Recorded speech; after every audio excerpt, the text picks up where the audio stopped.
আবারও ঘুরতে ঘুরতে নদীর পাড়ে চলে এলাম। ইটের ভাটার দিকে দেখলাম দুইটা পিচ্ছি দৌড়াদৌড়ি করতেছে। চলেন একটু ওদেরকে ধাওয়া দেওয়া যাক। প্রথমে মেয়েটিকে ধাওয়ান দিলাম, মেয়েটি মোটামুটি ভালোই ভয় পেতেছে। গাছের আড়ালে গিয়ে লুকাইছে, দেখতে পাচ্ছেন। এই এই দৌড়তে দৌড়তে, এই তো ঠিক আছে, বের হয়ে গেছে। আমার কথা শুনে মনে বের হচ্ছে।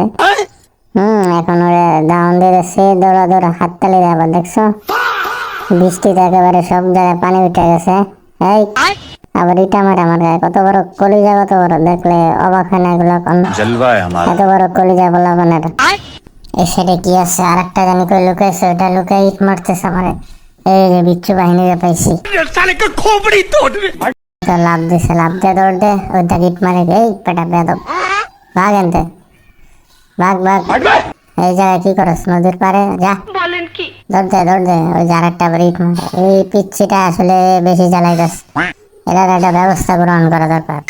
তোমরা কি কও? ব্যবস্থা গ্রহণ করতে চাইলে অবশ্যই সাবস্ক্রাইব করো। হ্যাঁ, এই হচ্ছে প্র্যাঙ্ক, দ্রুত সাবস্ক্রাইব করো। স্কাই প্র্যাঙ্ক এসে মানে ধাওয়া দেয়, আলাদা একটা মজার ভিডিও, ঠিক আছে?